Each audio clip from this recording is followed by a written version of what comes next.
Bien-aimés dans le Seigneur, que la paix de Dieu repose sur chacun de vous. Bien, je bénis le Seigneur qui permet que nous soyons là ensemble. La Bible dit que là où 2 ou 3 sont assemblés en son nom, Jésus est au milieu d'eux. Et je crois que Jésus est bel et bien là et que sa présence est manifeste. Elle est manifeste parmi nous au travers des anges qui ont été relâchés depuis qu'on a commencé à adorer le Seigneur. Donc je vous salue une fois de plus dans le nom de Jésus. Alléluia. Amen. Jésus s'étant approché, leur parlant ainsi, tout pouvoir m'a été donné dans le ciel et sur la terre. Allez, faites de toutes les nations des disciples, les baptisant au nom du Père, du Fils et du Saint-Esprit, et enseignez-leur à observer tout ce que je vous ai prescrit. Et voici, je suis avec vous tous les jours jusqu'à la fin du monde. Tant qu'un homme sera dans les ténèbres, je m'investirai et j'investirai. Tant que les hommes n'aimeront pas leurs femmes, comme Christ a aimé et dirigé l'Église, je m'investirai et j'investirai. Tant que les femmes ne seront pas soumises à leur mari, comme Sarah l'était à Abraham, au point de l'appeler Seigneur, je m'investirai et j'investirai. Tant Tant que les couples ne vivront pas l'unité, la complémentarité, la sainte descendance biologique et spirituelle, je m'investirai et j'investirai. Tant que les enfants, tant que les adolescents, tant que les jeunes, tant que les célibataires seront confrontés à une crise de modèle et de référence, je m'investirai et j'investirai. Tant que les familles n'auront pas pour socle une fondation d'amour inconditionnel, un autel de prière personnel, conjugal, familial, rempli de la puissance du Saint-Esprit, les enfants régénérés, l'unité et les finances consacrées à Dieu, je m'investirai et j'investirai. Tant que la lumière de Christ ne brillera pas sur les familles, l'éducation, la religion, l'art, la politique, l'économie et les médias, je m'investirai et j'investirai. Tant que, point de suspension, je m'investirai et j'investirai. Alléluia. Et le Seigneur de te dire en ce moment, enfants, adolescents, femmes, hommes qui m'écoutent, chers internautes, ne vous inquiétez de rien. Mais en toute chose, faites connaître vos besoins à Dieu par des prières, des supplications, avec les actions de grâce, et la paix de Dieu qui surpasse toute intelligence gardera vos cœurs et vos pensées en Jésus, au nom puissant de Jésus. Je déclare que le Dieu des impossibilités est au-dessus de vos inquiétudes, est au-dessus de vos soucis. Vous recevez grâce sur grâce, faveur sur faveur, et vous avancez dans la victoire et de gloire en gloire au nom puissant de Jésus. Je déclare que l'intelligence des enfants est renouvelée en ce moment. Avec Romains 12, versets 1 à 2, je confesse que nos enfants, que les enfants de nos enfants ne se conforment pas au siècle présent. Ils se donnent en sacrifice vivant, saint, agréable à Dieu. Alléluia. Merci Seigneur parce que tu es Dieu et tu es établi comme tel sur nos maisons et même sur nos difficultés au nom de Jésus. Comment devenir une personne équilibrée en 2023? Une personne équilibrée en 2023. J'aime le thème. J'aime le thème parce que nous pouvons observer que plus les églises se créent, moins on peut observer les personnes ayant un bon caractère. Il y a un problème d'équilibre. Un problème sérieux d'équilibre. Mais que faire? Comment faire? Les chrétiens qui étaient censés être le sel de la terre, la lumière du monde, ceux-là qui étaient censés être des modèles, sont parfois loin de l'être. Il n'est pas question de simplement dire, il n'est pas seulement question de parler, ou des discours vains, ou des discours creux, mais il est question d'associer l'être et le faire, d'associer la parole à l'acte. De ne pas seulement évangéliser en parole, en disant, mais d'évangéliser aussi en acte, par notre comportement. Et c'est à ce prix que nous pouvons gagner nos enfants sans parole, que nous pouvons gagner nos époux sans parole, que nous pouvons gagner les membres de notre famille et de notre maison. Donc c'est un véritable défi que de travailler à être une personne équilibrée à l'intérieur de la maison et à l'extérieur. Équilibré à l'intérieur de soi-même et à l'extérieur de soi. Équilibré à l'intérieur de la maison, équilibré au lieu de service, équilibré en fait partout où on se trouve en tant qu'ambassadeur de Christ, en tant que celui-là qui éclaire, en tant que la lumière, en tant que la personne qui montre la voie. Parfois, on développe une personnalité à l'église, on développe une autre personnalité à la maison et on développe encore une autre personnalité au lieu de service. Mais l'une des choses que le Seigneur Jésus a véritablement reproché à ses disciples était bel et bien l'hypocrisie. Et nous devons faire attention à ce sentiment destructeur, l'hypocrisie. Tu dis une chose, tu penses une chose et tu agis de manière contraire à ce que tu dis et même à ce que tu penses. C'est dangereux. Les jours sont mauvais et il faut racheter le temps. Il faut être vrai. Il faut être soi-même. Il faut être équilibré. Alors, si je prends un œuf frais et je le casse, il va se diviser en 3 parties. il y aura la coquille, il y aura le blanc d'œuf et il y aura le jaune d'œuf. L'homme est ainsi formé. Pour qu'on dise que l'œuf est l'œuf, il faut bien qu'il y ait la coquille, qu'il y ait le jaune d'œuf et qu'il y ait pour que cela forme un tout complet.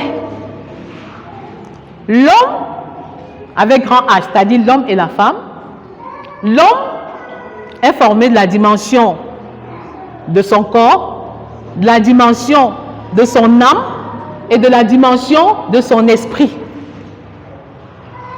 Comme cet œuf qui est coquille, blanc d'œuf et jaune d'œuf. Et on ne saurait dissocier un élément de l'autre. Il s'agit d'un tout qui est interrelié et qui est même complémentaire. D'ailleurs, une difficulté dans une dimension entraîne aussi des problèmes dans l'autre dimension. Mais alors, toutes les dimensions ne se valent pas. L'idée, c'est que toutes les dimensions ne se valent pas. Et on va se rendre compte que dans notre société, on a tendance à survaloriser la chair au détriment de l'âme et au détriment de l'esprit. Donc nous avons tendance, les hommes ont tendance, les femmes ont tendance, les jeunes ont tendance, les enfants ont tendance à beaucoup plus investir dans ce qui est physique, dans ce qui est corporel, dans ce qui est la chair, que dans ce qui est esprit. On ne fait pas d'efforts pour bien s'habiller, pour bien se coiffer, pour se mettre à l'aise en ce qui concerne notre chair. Mais c'est une erreur.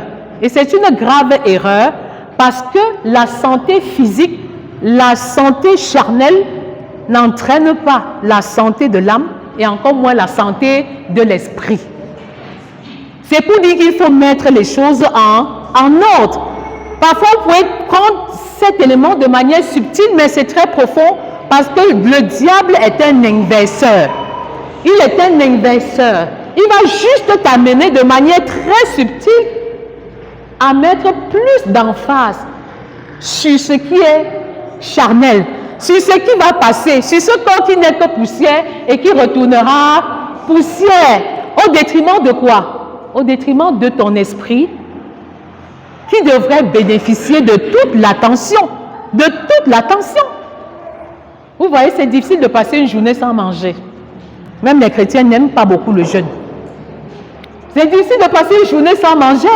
C'est difficile de passer une journée sans boire. C'est difficile de passer une journée sans prendre soin de son corps.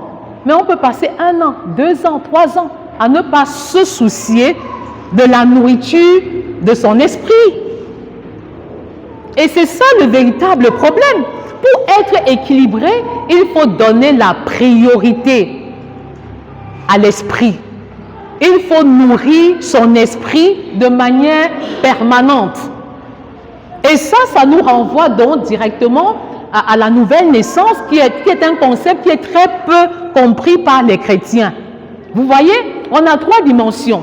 Mais à la nouvelle naissance, lorsqu'on choisit d'être enfant de Dieu, lorsqu'on décide d'accepter Jésus comme sauveur et Seigneur personnel, lorsqu'on décide de mourir en soi-même et de choisir de vivre selon la perspective de Dieu, l'Esprit de Dieu entre dans notre esprit, pas dans notre âme, pas dans notre chair. C'est ça qu'il faut comprendre et qui est central. L'Esprit de Dieu entre dans notre chair, autant pour moi, dans notre esprit, et notre chair demeure notre chair. C'est-à-dire que ce n'est pas parce que je suis chrétienne que je vais changer de taille, de hauteur ou de grosseur. Si j'étais noire, je vais devenir brune. Non, non, non. Mon corps reste tel qu'il est. Mais mon esprit a connu une transformation totale. Et c'est là où on peut dire, si quelqu'un est en Christ, il est une nouvelle créature. Les choses anciennes sont passées. Voici, toutes choses sont devenues nouvelles. Mais il s'agit de mon esprit. On parle là de mon esprit. C'est pourquoi vous pouvez vous rendre compte qu'on peut être né de nouveau, mais la chair continue d'aimer les anciennes choses. Lorsque nous étions encore dans le monde. Et c'est notre esprit qui donne donc les ordres à notre âme et à notre chair. Mais il est bien de comprendre en fait que c'est la dimension spirituelle là. C'est le spirituel en nous qui doit gouverner, qui doit orienter les autres éléments pour que nous ayons une vie équilibrée. Et l'une des choses que le chrétien a du mal à saisir, c'est que l'Esprit de Dieu en nous ne pêche jamais. 1 Jean 3, verset 9. Beaucoup de chrétiens vivent dans la culpabilité, dans la condamnation, oubliant Romains 8, verset 1, qui dit qu'il n'y a plus de condamnation pour ceux qui sont en Christ Jésus. L'Esprit de Dieu, uni à mon esprit, ne saurait pécher. Parce que le texte cité tout à l'heure, 1 Jean 3, verset 9, dit que quiconque est né de Dieu ne pratique pas le péché. L'Esprit de Dieu en moi ne peut pas pécher. Mais ma chair peut continuer de pécher. Et continue même de pécher. Mon âme continue d'aimer des choses qui sont contraires à ce que Dieu veut. Et c'est pourquoi tant que nous vivons, il y aura cette bagarre, il y aura cette lutte entre la chair et l'esprit. Maintenant, le chrétien qui est équilibré, c'est celui qui vit par l'esprit et non celui qui vit par la chair. Mais lorsque nous évaluons, nous nous rendons compte que le nombre de ceux qui agissent dans le règne de la chair est plus élevé que ceux qui agissent dans le règne de l'esprit. Parce que les chrétiens ne font pas d'efforts pour prier par la chair, pour méditer par la chair, pour enseigner par la chair. Et si tu es dans le règne de la chair, tu ne peux obtenir qu'un résultat à la hauteur de la chair. C'est ça le problème de déséquilibre des chrétiens qui ont beaucoup plus conscience de leur péché que de l'amour de Dieu. Ils ont plus besoin de leur péché que de la grâce de Dieu.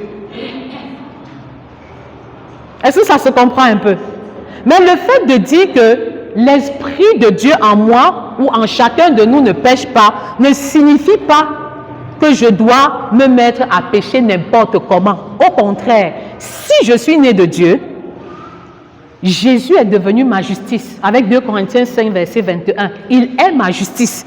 Je ne suis pas juste parce que je fais ce qui est bien. Je suis juste. Je suis sainte, je suis pure, parce que le sang de Jésus m'a justifié. Le sang de Jésus m'a sanctifié. Le sang de Jésus m'a lavé. C'est pourquoi je peux dire, je suis sainte Naomi, sainte Angèle, sainte Lionel. C'est sur la base de l'œuvre de Jésus à la croix. Ce n'est pas sur la base de mes actions. Mais combien aurait même le courage de dire ça? Vous voyez un peu ce que je suis en train de signifier? On a toujours comme impression que non, non. Parce qu'on ne comprend pas l'action ou alors la signification profonde de l'œuvre de Christ à la croix. Mettre l'accent sur l'esprit. Parce que tout se trouve dans l'esprit. À notre nouvelle naissance, Dieu nous donne tout le nécessaire, tout le bagage, tout ce dont nous avons besoin pour avancer. Et donc, pendant que je développe cette notion sur le salut, sur le corps, l'âme et l'esprit, beaucoup vont me poser la question de savoir, est-ce qu'on peut alors perdre son salut? Et je sais que certains vont dire, mais qu'est-ce qui arrive quand je pêche? Vous voyez un peu. Et c'est là que commence le déséquilibre des chrétiens, en fait, qui se réduisent de la grâce de Dieu, ou qui s'excluent même de la grâce de Dieu. Parce que la Bible dit que là où le péché a abondé, la grâce de Dieu a surabondé. Mais les chrétiens disent ça, mais ils ne vivent pas ça. Ils ne vivent pas ça. Si on ne t'exclut pas de la communauté, toi-même tu vas t'auto-exclure. Tu vas t'auto-condamner. Tu vas t'auto-culpabiliser. Et tu vas sortir de la grâce de Dieu. De cette main qui t'est tendue en permanence. Et c'est pourquoi beaucoup de personnes ont du mal à s'investir dans le ministère. Vous ne pouvez pas attendre d'être parfait pour commencer à servir Dieu. pouvez pas attendre que votre mari soit chrétien pour que vous commenciez à servir Dieu. Vous ne pouvez pas attendre que votre femme soit chrétienne pour commencer à servir Dieu. Vous ne pouvez pas attendre que vos enfants deviennent obéissants pour que vous commenciez à servir Dieu. Mais je sais Dieu pleinement avec la ferme assurance qu'il prend soin de moi. Ça, c'est Matthieu 6, verset 33. J'avance dans cette assurance que pendant que je cherche le royaume et la justice de Dieu, le Seigneur gagne mon mari sans parole. Il gagne mes enfants sans parole. Il me donne l'équipement et la compétence qu'il faut sur le plan professionnel. Et c'est ça qui fait de moi une personne équilibrée. Parce que si j'ai les regards partout, je ne peux pas être efficace. J'ai besoin d'être concentré sur l'Esprit de Dieu en moi. Cette dimension est capitale. Et je voudrais vous donner 5 versets qui démontrent en suffisance que si jamais tu as choisi Jésus comme Sauveur et Seigneur, c'est là peut-être la véritable question qu'il faut régler. Est-ce que tu as vraiment choisi à 100% Jésus comme Sauveur et Seigneur? Je vais vous donner donc 5 textes bibliques qui démontrent à suffisance que quand je suis avec Christ, je ne peux qu'être avec lui. Quand j'ai choisi de devenir chrétien, même moi-même, je ne peux plus sortir de là. Parce que c'est un choix qui ne dépend plus de moi. Et les chrétiens n'ont pas compris ça. C'est comme si je peux devenir chrétien aujourd'hui et demain, je décide de ne pas être... Ça ne dépend pas de moi. Même lorsque la Bible dit travailler avec crainte et tremblement à votre salut, c'est clair que si mes vêtements sont blancs, parce que je suis devenu enfant de Dieu, je vais travailler à ce qu'il n'y ait pas de tache sur mon vêtement. Je vais travailler à les maintenir purs et sans tache, si j'ai vraiment connu le Seigneur. Le premier texte, c'est Jean 3, verset 16. C'est un texte que l'on récite, mais sans comprendre. C'est un texte dont les chrétiens ne s'en approprient pas. Ce texte dit car Dieu a tant aimé le monde qu'il a donné son Fils unique afin que quiconque croit en lui, quand tu crois en Jésus, tu as la vie éternelle. On n'a pas dit une vie pour un temps. C'est une vie sans fin. Et vous voyez qu'il n'y a pas de condition pour avoir cette vie, sinon de l'accepter comme sauveur et... Oui! De croire dans son cœur et de confesser dans sa bouche, de sa bouche. Croire de son cœur, confesser de sa bouche. Le second texte, c'est 1 Jean 5, les versets 11 à 13. Et voici ce témoignage. Celui qui a le Fils a la vie. Celui qui n'a pas le Fils n'a pas la vie. Je vous ai écrit ces choses afin que vous sachiez que vous avez, pas que vous aurez. Je vous ai écrit ces choses afin que vous sachiez que vous avez la vie éternelle, vous qui croyez au nom du Fils de Dieu. Vous avez, pas vous aurez. Faites attention au temps. Vous avez. Éphésiens 1, verset 13. Ayant écouté l'évangile de votre salut, vous avez été scellés du Saint-Esprit. On dit que vous avez été scellés. Qui peut vous déceler? Si ce n'est Dieu, il n'est pas prêt à le faire. Vous avez été scellés, scellés. Il y a le texte de Jean 10, verset 27 à 29. On peut aller jusqu'à 29. Qui témoigne à suffisance que mes brebis écoutent ma voix. Mes brebis entendent ma voix. Je les connais et elles me suivent. Et je leur donne la vie éternelle et elles ne périront jamais. La vie éternelle encore. Et plus loin, elles ne périront jamais. Et à ce célèbre texte de Romains 8, 38 à 39. On dit, car j'ai cette assurance. Car j'ai cette assurance que ni la mort, ni la vie, ni les anges, ni les dominations, ni les puissances, ni les choses présentes, ni les choses à venir, ni aucune autre créature ne pourra me séparer de l'amour de Dieu manifesté en Jésus-Christ, notre Seigneur. Comment peux-tu croire qu'après avoir accepté Jésus comme Seigneur et Sauveur, et Seigneur, il peut encore partir? C'est vrai que Dieu n'aime pas le péché. Il ne veut pas voir ses enfants dans le péché. Vous voyez ce que je suis en train de dire? Mais la relation que nous avons avec le Père est une relation éternelle. C'est une relation qui n'aura pas de fin. Notre communion peut être brisée à cause du péché. Notre communion peut être en dents de scie à cause du péché. Mais rien ne peut nous séparer de l'amour de Dieu.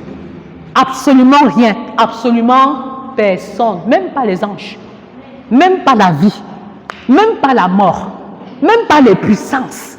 Je ne sais pas comment vous comprenez ça. Et si vous expérimentez cet amour divin, vous allez arrêter de juger les gens. Et vous allez les aimer différemment. Vous allez aimer votre mari différemment, aimer vos enfants différemment. Parce que l'amour de Dieu, il est tellement grand, il est tellement neutre, il est tellement fort, il est tellement impartial, et cet amour-là ne dépend de rien. Le salut de Dieu pour nous ne dépend pas de notre action. Éphésiens 2, 8 à 9. Nous sommes sauvés par la grâce, au moyen de la foi. Ce n'est pas à cause de nos œuvres. Le salut de Dieu est en tout point l'œuvre de Dieu à la croix. Dieu nous a sauvés au passé, il nous sauve au présent et il nous sauve au futur. Alléluia. Et c'est ce que lui fait, ce n'est pas ce que nous faisons. Si nous croyons que nous avons fait quelque chose, nous avons contribué à notre salut, nous ne sommes pas nés de nouveau. Nous ne sommes pas nés de nouveau, nous n'avons rien fait. Et nous ne pouvons rien faire pour mériter ce salut-là. Le sang de Jésus a payé. Le sang de Jésus nous a libérés. Le sang de Jésus nous donne, avec Hébreux 10, une libre entrée dans la présence de Dieu. Il n'y a plus de différence, il n'y a plus de distance entre le lieu saint et le lieu très saint. Le voile a été déchiré et nous pouvons entrer dans la présence de Dieu. Alléluia. Amen. Mais la plus grande question, c'est est-ce que tu es vraiment né de Dieu? Est-ce que tu es vraiment né de Dieu? Ou tu as entendu parler de Jésus et tu as aussi prié? Tu as aussi récité la prière, comme certains me disent souvent. Mais toi-même, tu n'as pas la conviction que si le Seigneur arrive là, il va te prendre avec lui. Tu n'as pas la conviction que s'il arrive là, il va t'enlever. L'équilibre, l'équilibre, l'équilibre. Les enfants de Dieu sont déséquilibrés. Regardez, comment je vais vous expliquer ça. Les enfants de Dieu sont très déséquilibrés. Quand j'ai péché, j'ai deux attitudes. D'accord?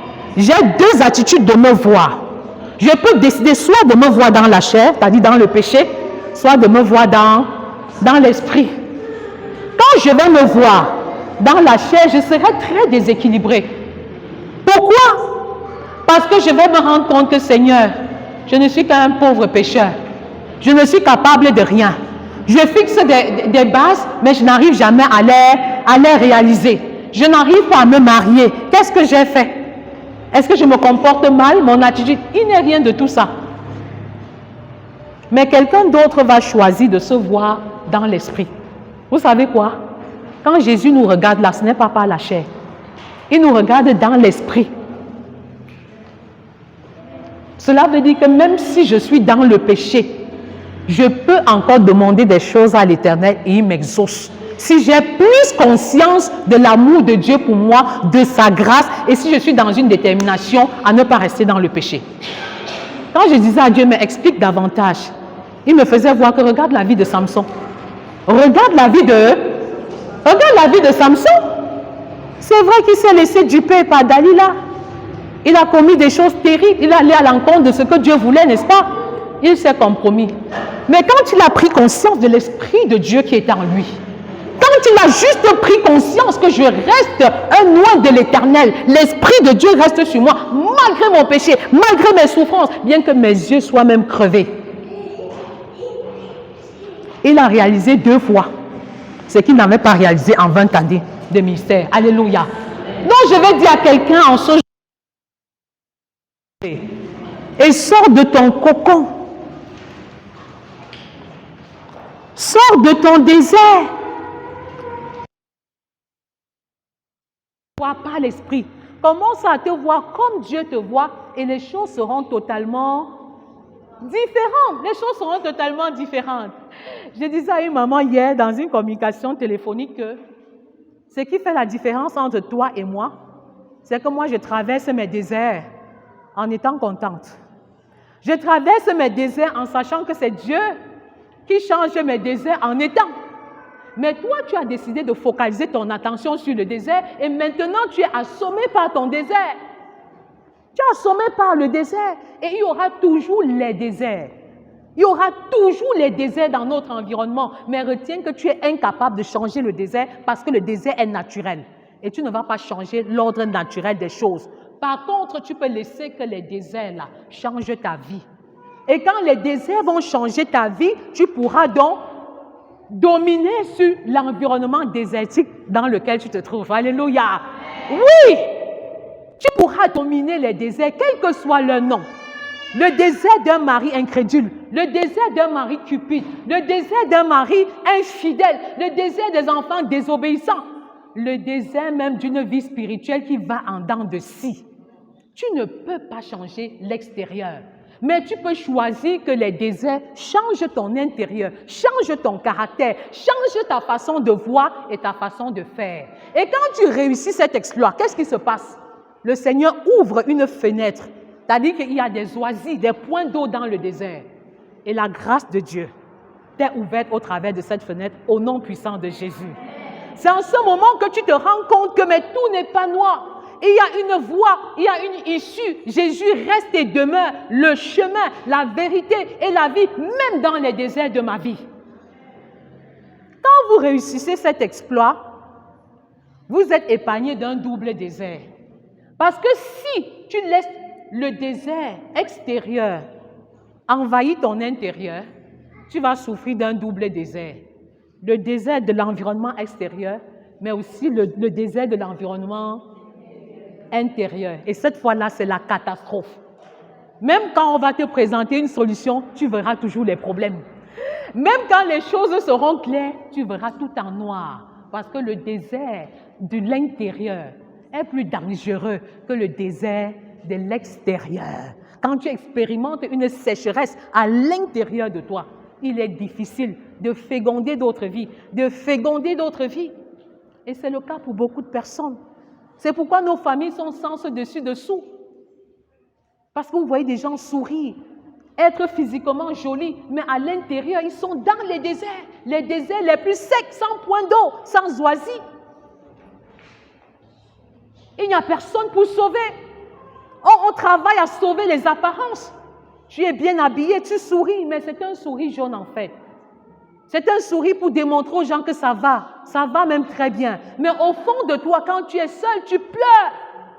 Ça ne va pas. Rien ne marche. Mais tu ne veux pas être vrai avec toi-même. Tu te refuses de te dire des vérités. Tu refuses d'affronter les déserts de ta vie. Et les déserts extérieurs entraînent le désert intérieur. Une sécheresse terrible. Une sécheresse vraiment sans issue. C'est dangereux d'en arriver là. C'est très, très dangereux d'en arriver là. Il a été également démontré que l'homme a 5 dimensions. Au-delà des 3 dimensions qu'on a expliquées tout à l'heure, je vais prendre une autre explication, une autre démarche pour expliquer ce que nous sommes et comment est-ce qu'on peut travailler à être des hommes, des femmes et des enfants équilibrés. Il a été démontré que nous avons tous, chacun de nous, 5 dimensions, même les bébés.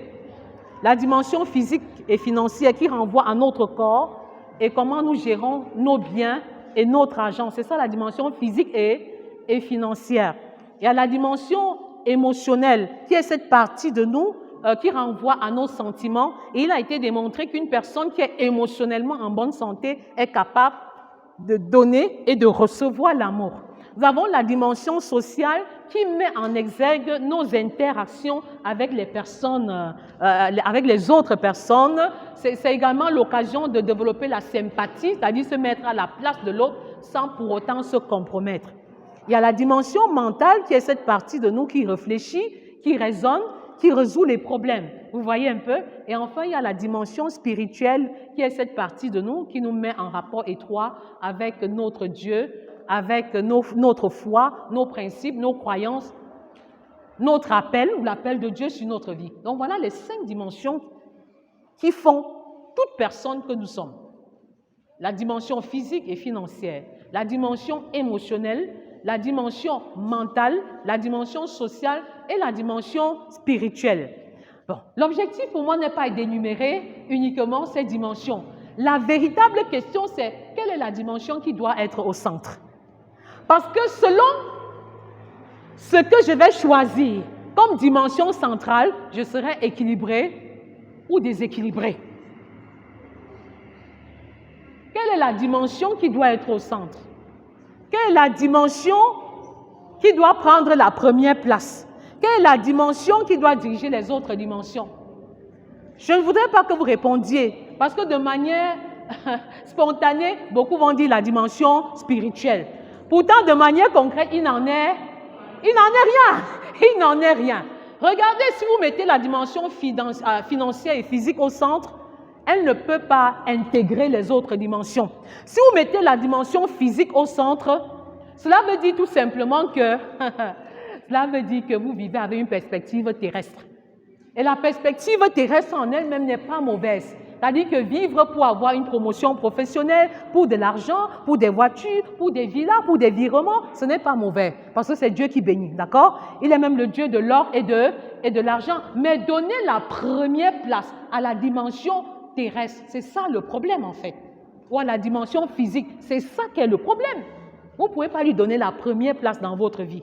Vous allez développer un matérialisme desséchant. Vous allez devenir cupide à outrance. Et c'est malheureusement le cas pour beaucoup de familles. Parce qu'on va à l'école pour chercher de l'argent. On travaille pour avoir un maximum d'argent. Mais pourquoi l'argent? Et encore, l'argent est toujours... Parce que tu peux avoir l'argent sans être heureux. Tu peux avoir l'argent sans être épanoui. Donc avec ça, nous comprenons que la dimension physique et financière ne saurait être au centre et faire de nous des personnes équilibrées. Essayons de mettre la dimension émotionnelle au centre de notre vie. Vous voyez, les émotions renvoient aux sentiments qui nous animent. Hein? Et les sentiments, en fait, renvoient au haut et au bas. C'est-à-dire que le jour où je suis content, je fais de grandes choses. Le jour où je suis fâché, alors je ne fais rien du tout. Vous voyez? Et c'est cette absence de maturité qui rend nos maisons très, très déséquilibrées. Une femme déséquilibrée devrait avoir des problèmes avec son mari au salon, mais céder à l'intimité sexuelle dans la chambre. Mais combien peuvent tenir? Un homme équilibré doit pouvoir avoir de violents conflits avec sa femme au salon et bien la traiter dans la chambre. Mais combien sont ceux qui réussissent cet exploit? Donc, on n'est pas suffisamment mature sur le plan émotionnel et vous allez vous rendre compte que si on met la dimension émotionnelle, cette dimension des sentiments qui varient en fonction du temps, en fonction des circonstances et même en fonction des saisons, si on met la dimension émotionnelle au centre, on ne pourra pas s'en sortir du tout. On ne pourra pas s'en sortir. Il suffit de perdre un membre cher et puis tout ce qu'on avait comme projet avec Dieu tombe dans l'eau. Au moment où le monsieur, vous connaissez le texte de Luc 9, il a perdu son papa, il a perdu son père, pas sa tante, pas son grand-père, mais son père. Et Dieu lui dit, laisse les morts ensevelir leurs morts. Mais toi, va annoncer le royaume. Si on est dans une dimension émotionnelle, on ne peut pas tenir. On ne peut même pas servir efficacement Dieu quand on est, comment je vais dire ça, dirigé par le vent des émotions, par le vent des circonstances et par le vent des événements. Parce que c'est pendant que nous traversons les moments difficiles que Dieu veut voir jusqu'où nous sommes capables de le... C'est même dans les déserts de nos vies. Ce sont les déserts, en fait, qui aident Dieu à savoir qui est avec lui et jusqu'où on est avec lui et comment. Mais qu'est-ce qui se passe? Dans les déserts, les gens abandonnent. Dans les déserts, les gens lâchent. Dans les déserts, les personnes trouvent des prétextes pour ne plus accomplir l'œuvre de Dieu. Qu'il pleuve, qu'il vente ou qu'il neige, l'œuvre de Dieu doit être accomplie. Alléluia. Ça ne doit souffrir de rien. Après la dimension physique et émotionnelle, mettons la dimension sociale au centre. Et nous disions que la dimension sociale est celle-là qui met en exergue nos rapports, nos interactions avec les autres. Avec la dimension sociale, on développe l'empathie, ça c'est bien, et même la sympathie. Se mettre à la place de quelqu'un d'autre, ressentir ce qu'il ressent, aller au deuil, assister et tout ça, c'est très bien. Vous comprenez un peu? Mais si la dimension sociale est au centre, vous allez finir par vivre la vie des autres et non votre propre vie. Vous allez paraître au lieu d'être. Vous allez dire, mais je reçois mes collègues chez moi. Je reçois telle personne chez moi. J'ai besoin d'un certain standing. Vous allez vous endetter. Vous allez emprunter à gauche et à droite. Parce que vous voulez communiquer une certaine image de vous qui n'est pas. C'est ça le comble de la dimension sociale. C'est-à-dire que votre vie est le reflet de ce que les gens disent et pensent de vous. Et en fin de compte, vous vivez la vie des autres et vous allez finir une vie sans vivre votre propre... Vous comprenez? Donc, de manière réelle, quand le matériel est au centre, c'est un problème. Il y a une de mes filles qui me disait récemment qu'un habit, un événement. Un habit, un... Vous comprenez ce que ça sous-entend? Mais je bénis le Seigneur parce qu'elle n'est plus dans cette dynamique-là. Elle a changé un peu. Oui! Vous voyez que les foyers peuvent se détruire à cause de quoi? Voilà l'événement et il n'y a pas de vêtements. Juste à cause de ça. Juste à cause de ça et c'est la catastrophe. Mais ce que je communique de plus en plus aux jeunes adolescents, c'est une nouvelle coiffure, une consécration à Dieu. Une nouvelle tennis, une consécration à Dieu. Un nouvel habit, une véritable consécration à Dieu. Tu as une nouvelle coiffure, tu te tresses chaque semaine, mais consacre cette tête à l'Éternel. Souviens-toi que cette tête n'appartient pas à Dieu. Et consacre d'abord ta coiffure à Dieu, alléluia. Et ta coiffure fait de toi quelqu'un de très joli. Mais dis à Dieu que tu n'as que 16 ans. Et dis-lui de fermer ta beauté à tous les aventuriers. Alléluia. Et de ne l'ouvrir qu'à tes prétendants au moment, à ton prétendant au moment opportun. Ça, c'est très important. Moi, j'ai une nouvelle chaussure, mais je veux la consacrer à l'Éternel. Je peux choisir d'aller évangéliser avec cette chaussure-là. Pour dire que Seigneur, cette chaussure t'appartient et je te rends grâce parce que tu m'as donné cette nouvelle chaussure. Alléluia. Et c'est ça, marcher par l'esprit. C'est ça, marcher par l'esprit. C'est donner une perspective céleste aux choses terrestres que nous avons. Moi, j'ai un téléphone, mais c'est parce que j'ai donné une perspective céleste à mon téléphone. C'est quelque chose de consacré. Même s'il se perd, vous allez revenir me le donner. Alléluia.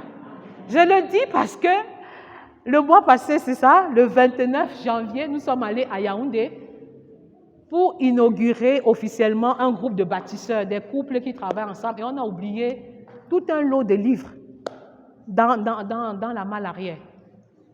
Et 3 jours après, il y a un monsieur qui m'appelle pendant que j'étais en train de diriger l'étude biblique dans ma paroisse et me dit, mais madame, j'ai un peu hésité quand j'ai vu le paquet qui était à l'arrière, parce que la plupart du temps, lorsqu'on trouve de tels paquets, les gens prétendent toujours qu'il y avait de l'argent à l'extérieur. J'ai eu un peu peur, donc je suis allée sur YouTube, j'ai tapé votre nom. Et quand j'ai vu les valeurs que vous prenez, c'est là où je vous ai appelé. Vos documents sont en lieu sûr, venez les chercher. Donc nous devons apprendre à donner une perspective céleste, une perspective spirituelle aux choses matérielles que nous avons. Je ne sais pas jusqu'où, Mais quand tu sors et que tu as un talon et tu as comme impression qu'il va se casser en route, tu dis que Seigneur, regarde mon talon. Mon talon, ça peut paraître banal, ça peut paraître bizarre, mais nous sommes dans le monde sans être du monde. Sans être du monde. Et c'est comme ça qu'étant même dans la foule, on est plus connecté à l'Esprit de Dieu qu'à toute autre chose. C'est très important. Maintenant, si on essaie de mettre la dimension mentale au centre, on va dire que, mais dis donc, la connaissance, la science, les philosophes et tout ça. Mais nous avons aussi appris que science sans conscience. Oui, mais la science, sans la sagesse de Dieu, ne va nous servir à rien. La science va nous amener à fabriquer les armes, mais la sagesse de Dieu va nous dire, vous pouvez dialoguer. Passez par les pourparlers. Il vaut mieux, d'ailleurs dans une guerre, il n'y a jamais de vainqueur. Vous êtes tous vaincus. C'est ce que la parole de Dieu nous dit, n'est-ce pas? Donc ce n'est pas la dimension mentale, ce n'est pas la science, ce n'est pas la connaissance qui sera capable d'intégrer harmonieusement les autres dimensions. Et quand je regarde les enseignants d'université, je peux confirmer cela. Vous voyez un monsieur, il est professeur d'université, mais il n'arrive pas à contenir ses émotions parce qu'il laisse sa femme à la maison et il sort avec son étudiante. Il est même professeur d'éthique, mais il sort quand même, il fait la cour avec son étudiante. Mais il t'enseigne quand même l'éthique. Est-ce que vous voyez un peu le paradoxe? C'est un problème d'équilibre. C'est un problème d'équilibre. Pas quand on te dit que tu es docteur, tu es professeur, tu inspires une certaine confiance. Mais ça, ce n'est que dans le domaine académique. Sortez-le un peu du domaine académique, là. Vous allez vous rendre compte que c'est un loup dévorant. Vous comprenez un peu? Et c'est ça le problème de notre système éducatif et des systèmes éducatifs du monde. Vous enlevez Jésus de l'éducation, il ne vous reste absolument rien du tout. Une éducation sans Christ est une éducation vouée à l'échec et à la déperdition totale. Et en d'autres termes, vous comprenez qu'il n'y a que la dimension spirituelle, l'unique dimension qui est capable d'intégrer la dimension physique, la dimension émotionnelle, la dimension mentale et la dimension sociale. C'est l'unique dimension. Et pendant que je suis en train d'expliquer, vous allez vous rendre compte que vous êtes même chrétien, mais le spirituel n'est pas le centre de votre vie. Vous comprenez? Ce n'est pas le spirituel. Et il faut s'évaluer de manière honnête et sans complaisance pour se rendre compte que jusqu'ici, c'est le social qui a dirigé ma vie. C'est le mental qui a dirigé ma vie. C'est le physique qui a dirigé ma vie. Et là, on peut passer à une autre dimension. Mais si tu n'es pas toi-même objectif, les choses ne vont pas bien se passer. Mais maintenant, que faire? Que faire? On est devant un tohu-bohu, on est un peu dans la confusion, on se rend compte qu'on dit être chrétien, mais on vit une vie qui ne ressemble à la chrétienté que dans quelques aspects. Qu'est-ce qu'il faut faire? Il faut choisir d'avoir une intimité avec la personne du Saint-Esprit. Parce que quand Jésus partait, il a dit lui-même, il a dit Jésus qui est Dieu, il est avantageux que je parte. Parce que je vous enverrai quelqu'un, je vous enverrai le consolateur. Cela veut dire que quand il part, nous avons la grâce, vous voyez un peu, nous avons le privilège d'avoir le Saint-Esprit avec nous et en nous. Voilà la nuance. Parce que quand Jésus était avec les disciples, marchait avec les disciples, ils n'ont pas réalisé d'exploit. C'est quand vous lisez à partir de Actes, quand le Saint-Esprit est descendu sur les disciples, qu'ils ont commencé à réaliser des choses surnaturelles. Donc, il faut avoir une relation particulière avec la personne du Saint-Esprit. Parce que c'est la source de puissance, c'est le paraclet, c'est le consolateur. Et je vous assure, sans la puissance du Saint-Esprit, vous ne pouvez pas vivre une vie chrétienne victorieuse et vous ne pouvez pas servir efficacement Dieu. Retenez ça une fois pour toutes. Vous allez essayer, vous allez mettre votre temps, votre talent, votre trésor, mais sans la puissance du Saint-Esprit, vous n'irez pas loin. C'est pourquoi, dans Acte 1, verset 5, malgré l'urgence de l'évangile qu'il fallait prêcher, malgré l'urgence de l'ordre suprême qu'il fallait accomplir, Jésus a dit, attendez. Attendez. Restez unis et attendez. Donc, il faut être rempli du Saint-Esprit. Éphésiens 5, verset 18. Ne vous enivrez pas de vin. C'est de la débauche, mais soyez au contraire remplis du Saint-Esprit. Deuxième élément, Galates 5, verset 16, marchez par l'Esprit. Et vous n'accomplirez pas les œuvres de la chair. Il faut choisir en 2023 d'être un chrétien spirituel et non d'être un chrétien charnel. Il y a deux types de chrétiens. Il y a des chrétiens qui marchent dans le règne de la chair. Ce sont eux qu'on appelle en fait des chrétiens charnels. Et il y a des chrétiens qui ont choisi de marcher dans le règne de l'Esprit. Ce sont eux qu'on appelle les chrétiens spirituels. C'est vous qui décidez. Troisième élément, vous avez la ressource dans votre esprit. Colossiens 2, verset 10. Vous avez tout pleinement en lui, c'est-à-dire Jésus, qui est le maître de toute domination et de toute autorité. Parfois, tu attends, la ressource c'est en toi. C'est pourquoi quand le diable veut s'attaquer aux enfants de Dieu, il s'attaque à votre identité, qui vous êtes. Parce que la première ressource, c'est en toi. Et quand l'ennemi t'amène à remettre en question qui tu es, tu ne peux rien réaliser. Parce que c'est ce que tu penses qui détermine ta destinée. C'est ce que tu penses qui détermine les actions que tu vas mener. Et tout combat se gagne d'abord dans la pensée avant de se gagner sur le terrain. C'est ça. Et la pensée est la première unité de combat de l'ennemi. Il faut en être conscient. C'est d'abord dans la pensée. Il t'enfonce des idées. Tu crois que ton mari là est sérieux? Depuis qu'il est parti là, il est avec qui? Il fait quoi? Il commence à entretenir des pensées comme ça. Des choses qui n'existent pas. Mais à force de penser à ces choses-là, elles deviennent une réalité. Et ça me rappelle ce jeune garçon de 12 ans, enfant adoptif, qu'on accusait toujours de voler à la maison. Il vient me dire que maman, je ne vole pas. Mais je n'ai même jamais volé. Mais comme on m'accuse tout le temps et on me fouette tout le temps, j'ai décidé de voler. Vous comprenez un peu ce que je suis en train de dire? Et nous devons faire énormément attention donc à nos pensées. Quatrième élément, c'est que Dieu a pardonné. Jésus a pardonné nos péchés passés, présents et futurs. Jésus ne viendra plus mourir sur la croix pour le péché que je commets maintenant, ou demain, ou après-demain. Pour les péchés que nous allons commettre, il a déjà tout fait. Quand il dit tout est accompli, tout est vraiment accompli. Et si tu comprends que Jésus a pardonné tes péchés passés, présents et à venir, tu comprendras la nécessité de pardonner à ton mari, à ton collègue de service, de pardonner à toi-même. C'est pourquoi quand je dis souvent aux femmes que j'avais rédigé une lettre à mon mari dans laquelle je lui disais qu'il a le crédit illimité de pardon, qu'il est pardonné pour les péchés d'hier, les péchés d'aujourd'hui et même pour les péchés qu'il n'a pas encore commis. Les femmes ne comprenaient pas. Elles croyaient que moi j'étais insensée. Non, c'est parce que j'ai touché du doigt ce que c'est que le pardon de Jésus. Il a tout pardonné. Tout. Et donc, j'ai aussi tout ce dont j'ai besoin pour vivre une vie chrétienne victorieuse, mais pour le servir de manière efficace. Donc, inutile de mettre les barrières, inutile d'attendre d'être parfait. Pour commencer, c'est maintenant qu'il faut agir.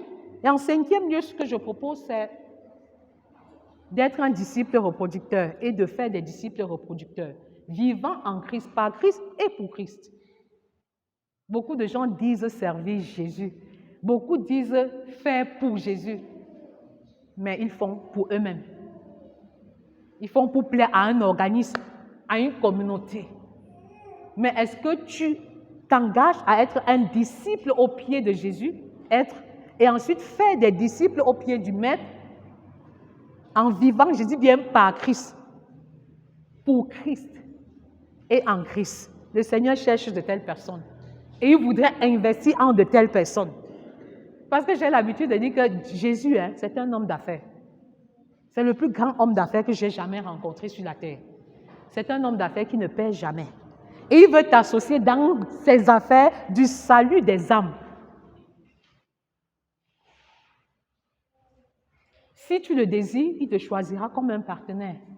Mais est-ce que tu es disposé à être un vase qui est une source de bénédiction pour les autres vases? Parce que Dieu ne veut pas verser de son eau dans un vase passoire, dans un vase percé. Si tu es un vase percé, dès qu'il va mettre, l'eau va couler et tu ne pourras pas transmettre la bénédiction. Quand tu cherches beaucoup la bénédiction, est-ce que tu as besoin de chercher la bénédiction? Elle est là. Il faut la prendre au travers de la foi, qui est la monnaie du ciel, qui est cette voiture qui te permet de transporter tes bénédictions du monde spirituel pour le monde terrestre. Les bénédictions sont déjà disponibles. C'est à toi de les prendre. C'est à toi de les approprier. Tout est disponible, tout est relâché. Et Dieu veut bénir ceux qui peuvent être une source de bénédiction. Dieu t'a donné beaucoup d'argent, mais tu crois que c'est pour toi, c'est pas pour toi. Ça ne passe pas ton compte pour suivre son cours normal. Vous voyez un peu? Dieu t'a béni de plusieurs choses qui passent juste par toi, qui transitent juste par toi. Plus tu les gardes, plus tu fermes la porte à la bénédiction. Mais plus tu donnes, plus le Seigneur va encore t'en donner. Et je crois que ce principe, quand le Seigneur me l'a communiqué, ça fait un peu mal. Ça donne l'impression même que c'est injuste. Vous voyez un peu? Mais le Seigneur lui-même l'a dit au travers de Jean, qu'à ceux qui en ont, on donnera encore. Mais à ceux qui n'en ont pas, on enlèvera même ce qu'ils ont. C'est pourquoi vous avez parfois comme impression que Dieu bénit seulement certaines personnes. Mais parce qu'elles sont bénissables. Eh bien, je vous dis, même si ces personnes sont des païennes, retenez ça une fois pour toutes. Dieu préfère leur donner. Parce que quand Dieu va leur donner, elles vont donner en retour. Est-ce que vous voyez un peu cette image? Ceux qui en ont, Dieu, il donne encore. Ceux qui n'en ont pas, même le peu que tu as, je t'enlève ça. Vous voyez que ça paraît injuste, n'est-ce pas? Donc le secret, c'est de donner pour recevoir. Il y a plus de bonheur à donner qu'à... Et je pouvais dire avec Maman Angèle à Mebouti, nous y étions, c'est ça, Maman Angèle, que Jésus n'a jamais rien fait pour lui-même. Regardez toute la vie de Jésus. Regardez toute la vie de Jésus. Il n'a rien fait pour lui. Dites-moi ce que Jésus a accompli pour lui pendant 33 années de vie. Le secret du bonheur, c'est de vivre pour le bonheur des autres. Quand tu dis ça à une femme, elle dit que, et ma vie alors? Et je vais vivre quand? Je vais être heureuse quand je suis venue accompagner les autres? Non, ce n'est pas ça. Ton bonheur réside dans celui des autres. Vous comprenez? Et quand vous êtes prêt à payer ce type de prix, Dieu va tellement vous bénir et va tellement envoyer d'autres personnes pour que vous soyez un instrument de bénédiction pour elles. Vous comprenez, non? C'est-à-dire que quand on commence le ministère, c'est un jeu. Hein? C'est-à-dire que je reçois une femme à la maison, ensuite 2, ensuite 3, ensuite 4, ainsi de suite. Et je me rends compte que le nombre grandit trop. On dit que bon, on va la multiplier. Dieu cherche les personnes. Hein? Ézéchiel 22, 30, des personnes qui intercèdent pour le pays. Le Seigneur cherche des hommes et des femmes, des enfants qui vont être des instruments de restauration des familles. Est-ce que vous comprenez ça? Il suffit de dire que Père, me voici. Et il va te bénir au-delà. Il va te bénir au-delà de l'imaginaire humain. Mais quand tu vois le ministère, tu dis que c'est une affaire de maman Naomi ou de maman Angèle, de maman Lucrèce. C'est très faux de penser comme ça. Parce que le Seigneur parle à ton cœur maintenant. Et tu as la possibilité de dire, je me lève. Et je choisis d'être un vase qui n'a pas de trou. Un vase qui n'est pas passoire. Ce que j'ai reçu ce soir, avant 19h, je vais bénir une personne, 2 personnes, 3 personnes au nom puissant de Jésus. Je confesse que l'onction de l'expansion est votre partage au nom puissant de Jésus. Beaucoup de chrétiens demandent l'onction, mais refusent l'onction d'expansion. C'est une onction que Lucifer avait. Laissez-moi vous expliquer ça un tout petit peu avant de conclure. Voici l'onction d'expansion. Suivez mon regard. L'onction d'expansion, Lucifer l'avait, étant au ciel. Lucifer l'avait, et c'est pourquoi, parti du ciel, il n'a pas fait d'effort pour avoir beaucoup de disciples. Vous voyez qu'il s'est beaucoup multiplié, non? Et quand on regarde ce qui se passe, on a comme impression que Dieu est même absent dans le monde, n'est-ce pas? Parce qu'on voit plus le mal que le gars s'est multiplié avec cette onction. Mais il faut soupirer pour avoir cette onction d'expansion-là au nom puissant de Jésus. Que ce soit de manière biologique ou de manière spirituelle. Cette onction est disponible. Et le Seigneur commence à t'appeler la mère des multitudes. Le Père des multitudes, au nom puissant de Jésus. Alors ce vent est en train de souffler et tu peux t'en approprier. Et tu peux t'en approprier pleinement au nom puissant de Jésus. Je déclare que l'onction de la multiplication dans tes affaires, dans ton entreprise, dans ton foyer, dans tes entrailles, dans ton ministère est relâchée maintenant. Tu sèmes une graine et tu en récoltes 100 au nom puissant de Jésus. Tu sèmes une graine et tu en récoltes 60 au nom de Jésus. Tu sèmes une graine et tu en récoltes 30 au nom puissant de Jésus. Cette onction est relâchée dans nos maisons. Cette onction est relâchée dans nos familles. Au nom de Jésus. Amen. Je vais clore en disant ceci. Il y a un prix à payer pour être un être équilibré. Il y a un grand prix à payer et je vais subdiviser ce prix en 5.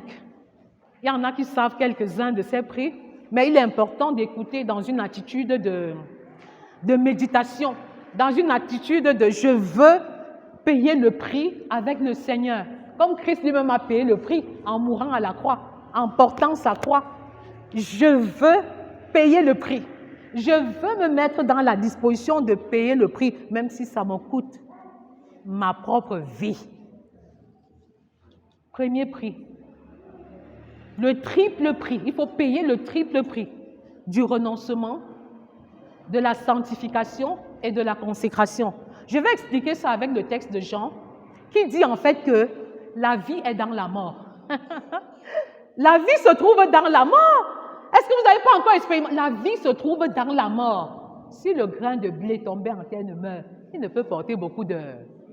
C'est de ça qu'il est question. Il faut payer ce prix-là. Le prix de mourir en soi. Le prix de subir des moqueries, de subir des railleries. Mais pour être là où Dieu veut que je sois et en train de faire ce qu'il veut que je fasse. Payer le prix pour être une mère guerrière qui bâtit sa maison à genoux, pour être une épouse soumise et pour être une mère exemplaire. Alléluia. Il faut payer ce prix. Et quand tu vas commencer à payer ce prix, on va dire que, hey, qu'est-ce que toi tu veux montrer aux gens? Qu'est-ce que tu veux nous apprendre qu'on n'a pas encore? C'est ça. Quand tu écoutes ça, tu te focalises davantage sur le Seigneur. Et le prix de la sanctification, ici, je voudrais mettre en exergue quelque chose là, ce n'est pas ce que toi tu fais pour être saint. Mais c'est l'œuvre de Christ qui te rend saint. 2 Corinthiens 5, 21. On a cité ce passage parce que seule la puissance du Saint-Esprit a la capacité de nous sanctifier, de nous rendre saints et de nous purifier. Ça, c'est le premier prix qu'il faut payer. Et vous recevez cette onction, vous recevez cette grâce, vous recevez cette faveur. Parce qu'il n'y a pas de maturité sans souffrance. J'ai eu la grâce d'accompagner beaucoup de mes filles à coucher. Et celles qui accouchent souvent avec acento et avec perfusion, c'est pas évident. Il y a des situations où je me suis retrouvée dans la salle à accoucher. Il y a des situations où je me suis aussi retrouvée devant le bébé comme ça. C'est-à-dire que tellement, il y a un cri de douleur. Mais il faut ce cri pour que l'enfant vienne. Il faut ça. C'est-à-dire que les 5 dernières minutes, à un certain moment, Tata Naomi, ça ne donne plus. Tu veux t'asseoir, ça ne donne pas. Tu veux te lever, ça ne donne pas. Tu veux te coucher, ça ne donne pas. Mais il faut passer par. Il faut passer par là. C'est le prix qu'il faut payer pour être appelé maman. Ça chauffe, mais tu préfères passer par là. Tu t'engages à passer par là. Vous voyez un peu? C'est compliqué. Mais c'est bon. Parce que même Jésus a payé comme ça à la croix. Et c'est bien de payer. Parce que si tu ne payes pas un prix aujourd'hui, tu vas payer un prix 10 fois plus grand demain. Donc il vaut mieux payer le prix maintenant. Sinon tu paieras un prix 10 fois plus cher et plus grand. C'est un peu ça. Il faut avoir la triple mentalité. La mentalité du soldat qui ne s'embarrasse pas des affaires secondaires et des affaires subsidiaires et des affaires civiles. La mentalité de l'athlète qui est focalisé, discipliné, qui court selon les règles et qui travaille à remporter le prix. Il court pour être le champion. Il court pour être le premier, il ne veut pas la deuxième place. Et la mentalité du laboureur qui connaît les saisons. Est-ce que vous voyez un peu ça? Et je m'arrête un temps soit peu. Vous voyez, le soldat lui meurt avant d'entrer dans l'armée. Il sait que quand il va mourir, là, ma famille, bon voilà, n'aura pas grand-chose à dire. Parce que je suis un gars mort dans ma famille et je suis consacré à l'État. Je sais, l'État, ma vie est dédiée à l'État. Ça devrait être la même chose pour un chrétien. On meurt avant de devenir chrétien. Parce que quand tu deviens chrétien, ta vie ne t'appartient. Tu ne vis plus pour toi, mais c'est pour Christ que tu vis. Mais combien sont les chrétiens qui ont compris ça? Que je ne vis plus pour moi-même. Je ne vis plus par moi-même. Je vis pour Christ, par Christ et en Christ. Je ne fais plus mention de ma propre vie. Et je regarde toutes les choses passées, toutes les gloires passées comme de la boue.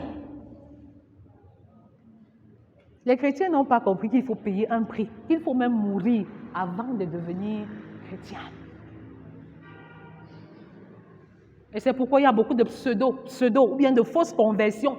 Tu dis que tu es enfant de Dieu, tu n'es jamais devenu enfant de Dieu. Et on essaie d'affermir un loup, croyant affermir une brebis.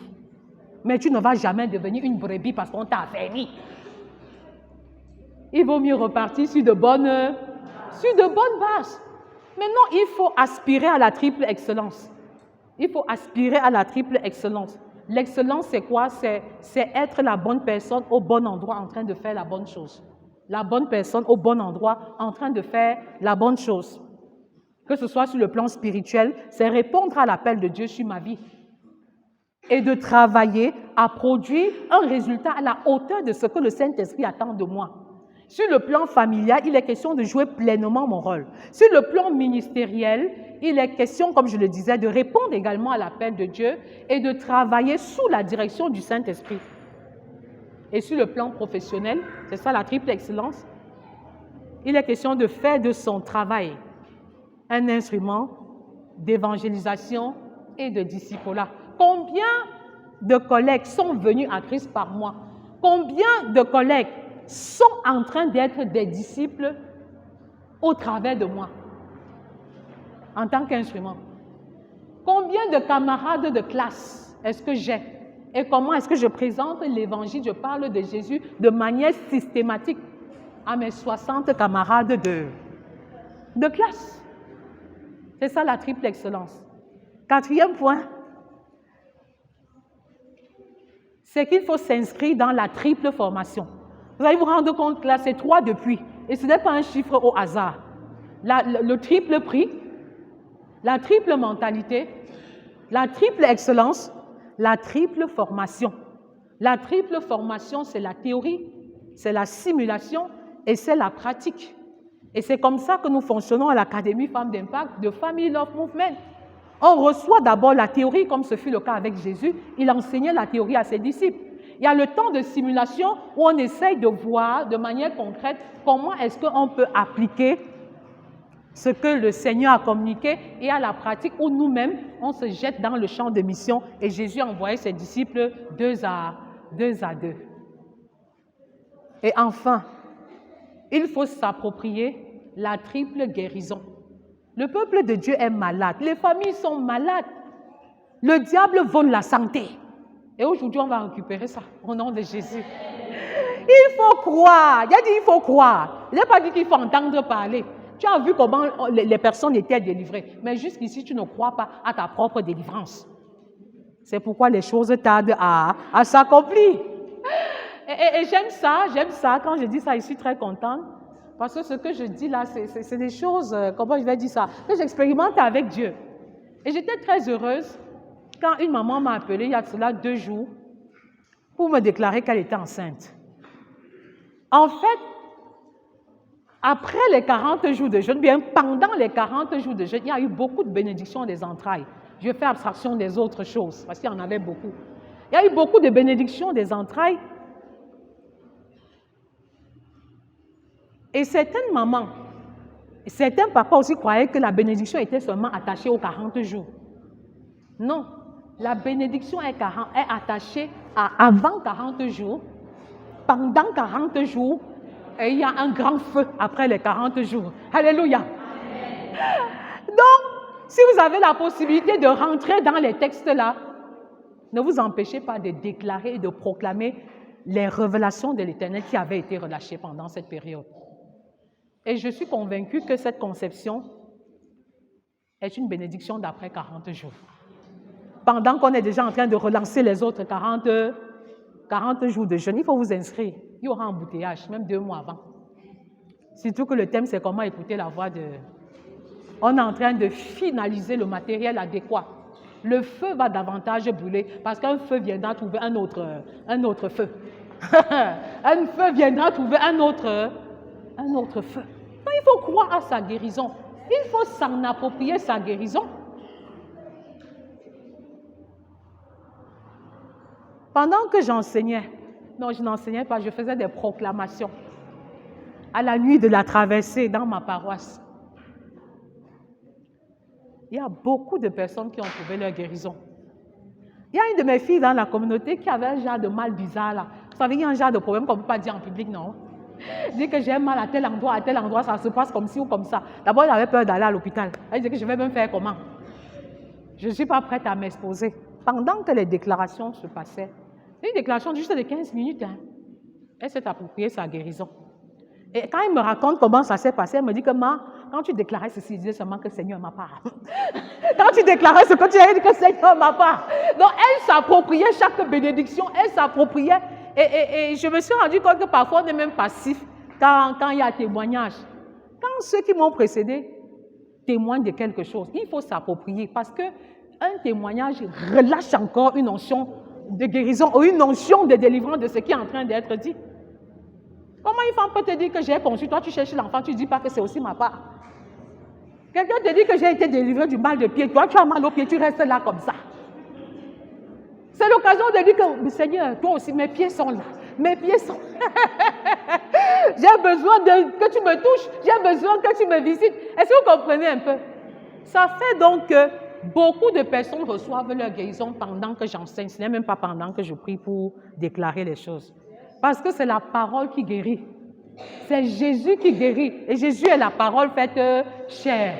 Est-ce que vous comprenez un peu? Non, il n'est pas question... Il n'est pas question d'attendre seulement les moments de déclaration de la fin ou de prière de la fin. D'ailleurs, c'est même difficile que j'enseigne sans prier pendant que j'enseigne. C'est difficile que j'enseigne sans prophétiser pendant que j'enseigne.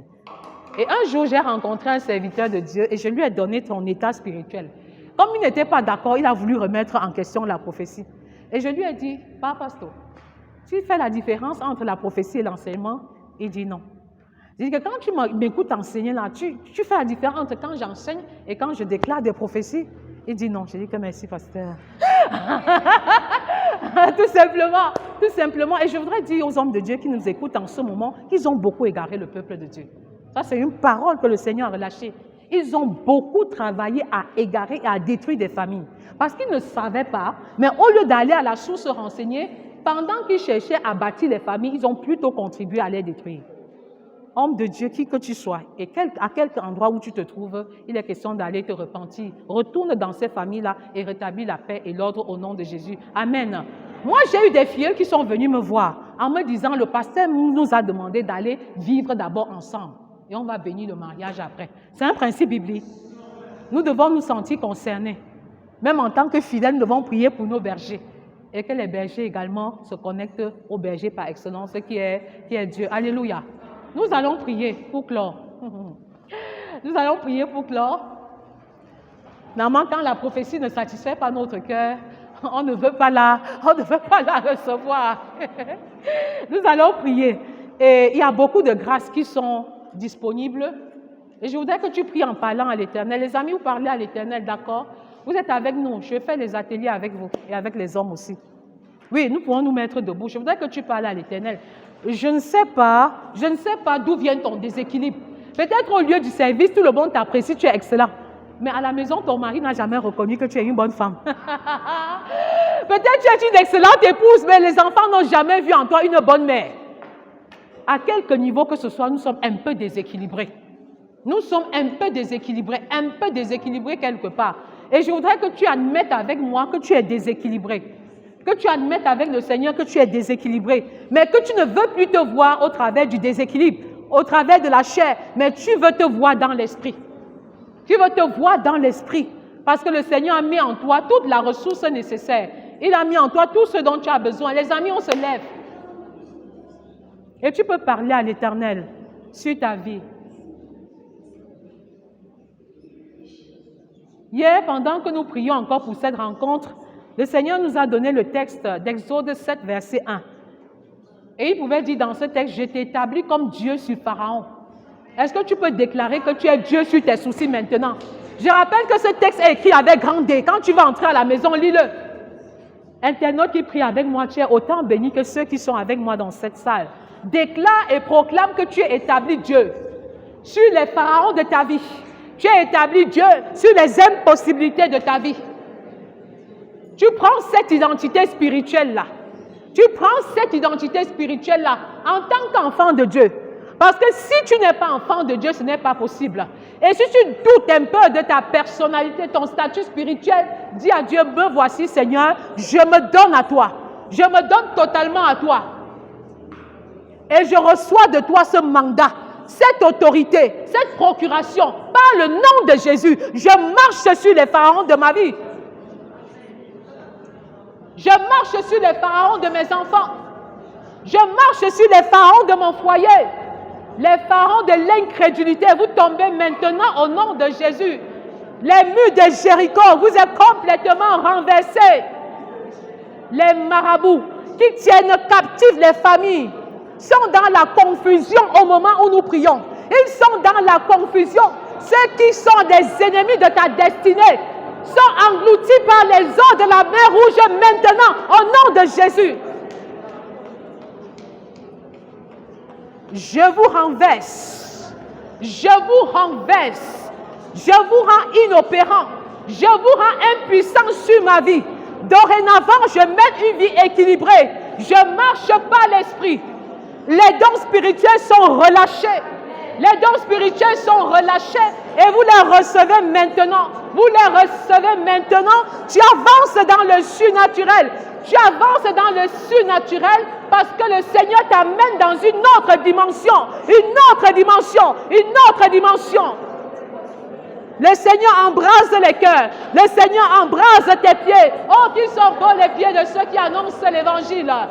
Ils sont beaux les pieds de ceux qui annoncent l'évangile. Le Seigneur restaure l'intelligence des enfants. L'intelligence qui a été volée est restaurée maintenant. L'intelligence est renouvelée au nom puissant de Jésus. Père, tu te souviens des célibataires et l'onction du mariage descend. L'onction du mariage descend. L'onction du mariage descend. Père, tu les visites par ta grâce, par ta puissance. J'appelle à l'existence maintenant la restauration des foyers brisés, la restauration des familles désunies. Je les appelle à l'existence et je déclare que toutes les familles de la terre sont bénies au travers de nous. Au nom de Jésus, le Seigneur libère les familles captives, libère les maris captifs et je commande à la femme étrangère de libérer les lits conjugaux. Je commande à l'homme étranger de libérer les lits conjugaux au nom de Jésus.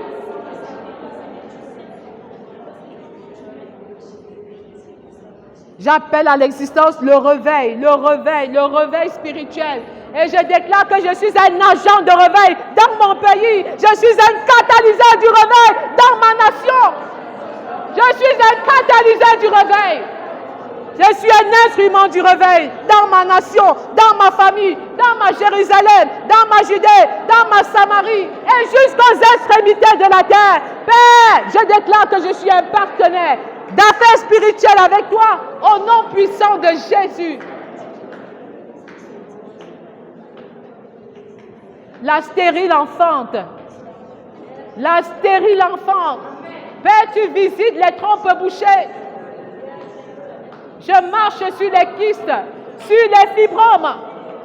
Que là où la voie était barrée, Seigneur, tu es la voie. J'entends les cris des bébés qui retentissent. Et nous bénissons le Seigneur pour le don des bébés.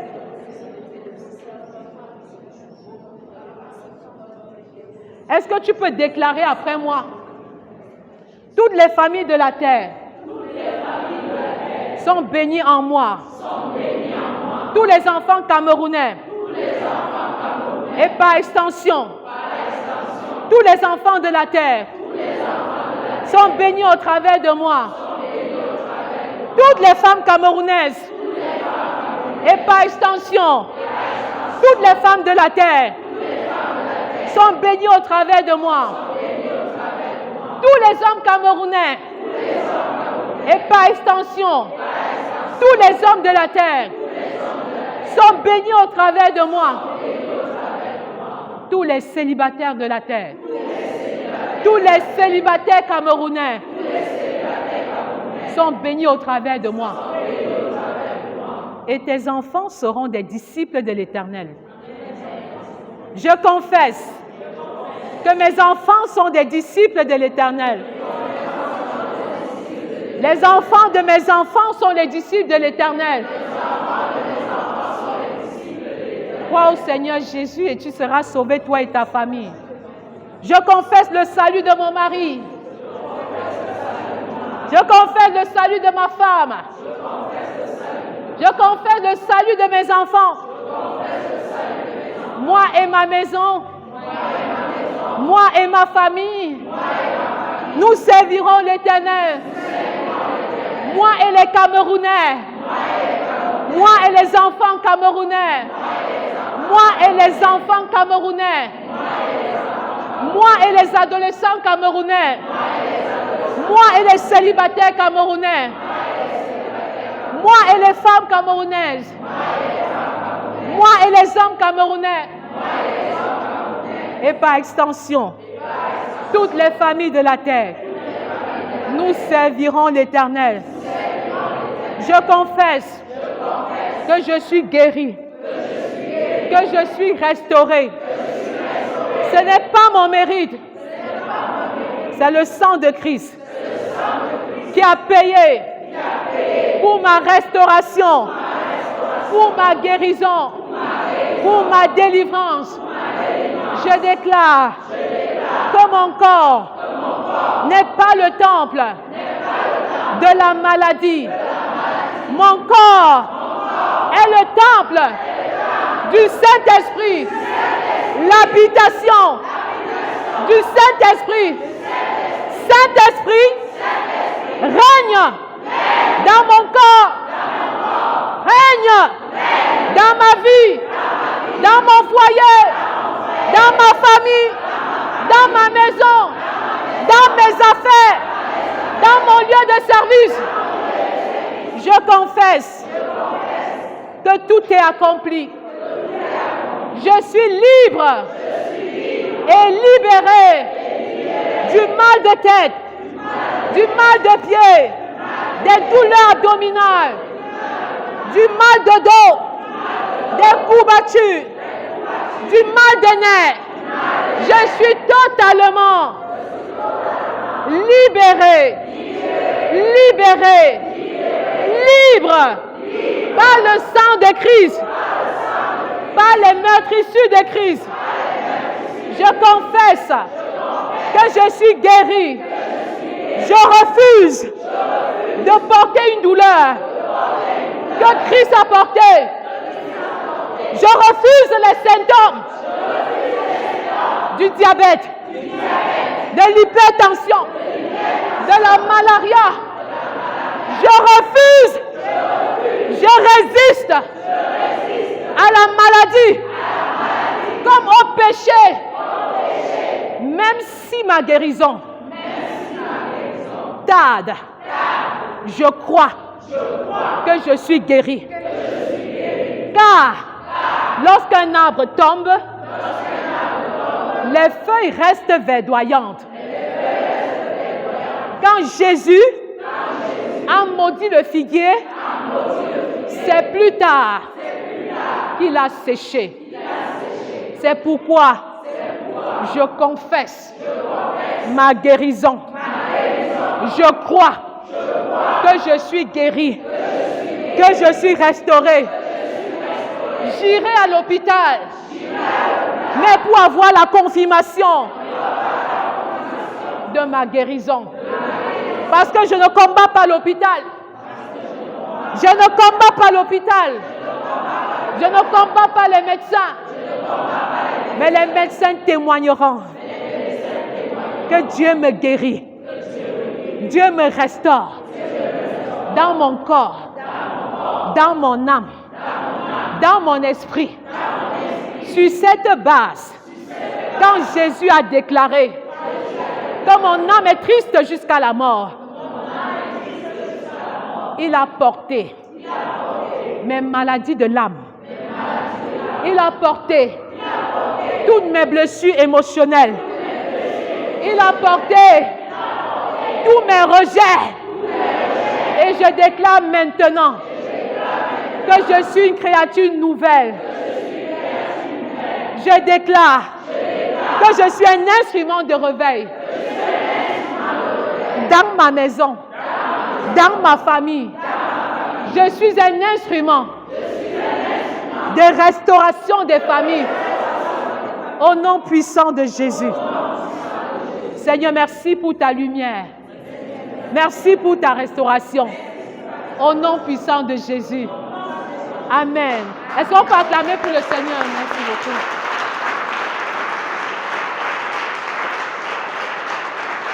Merci infiniment. Nous allons nous asseoir. Je ne sais pas comment dire aux mamans. Le temps est souvent un peu limité pour qu'on continue de prier plus qu'on aurait souhaité. Vous voyez un peu? Mais ça, c'est un peu le type de prière qu'on doit faire.